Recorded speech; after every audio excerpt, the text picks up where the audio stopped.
Good morning guys. Welcome back sa ating channel. So matagal-tagal tayo hindi nakapag-upload. Gawa ng nasira nga yung ating mic adapter. At nintay muna nating makabili ng bago. Pero yung nabili natin guys ay media mode. So try naman natin yung media mode guys.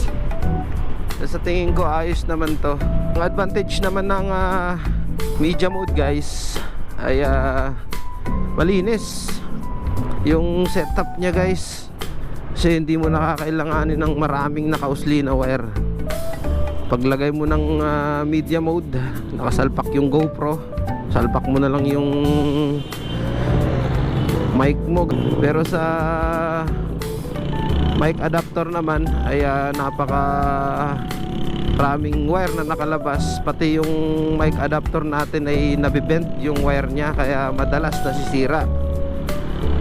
Pero kagandahan niya guys, pagdating sa mga rides napaka niya, daling gamitin. Gawa ng kahit nasa traffic ka pwede ka magpalit ng battery, kaya mong kapain kahit nasa kalsada ka pa, kahit umaandar ka pa Hindi katulad ng media mode, kailangan mo tanggalin mismo sa helmet, tanggalin mo sa GoPro bago mo maisalpak yung battery na bago. Yun yung pagkakaiba niya guys. Pero nasa inyo naman yan kung ano yung available sa inyo.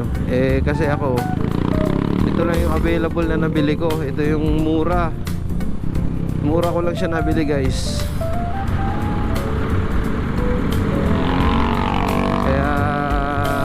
Sulit na rin.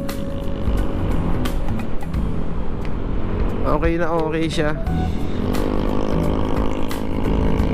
Yung mic na gamit natin guys ay mumurahin lang, no? Nasa 150 lang ata or 100 lang yung price nitong ginagamit natin na mic. Temporary lang, pero bibili tayo ng medyo maganda, yung ICC, para pag may intercom tayo ay magagamit natin.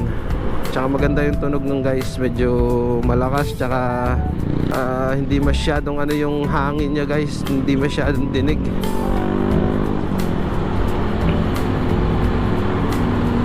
So may rides tayo guys na pinaghahandaan ngayong parating na June, next month.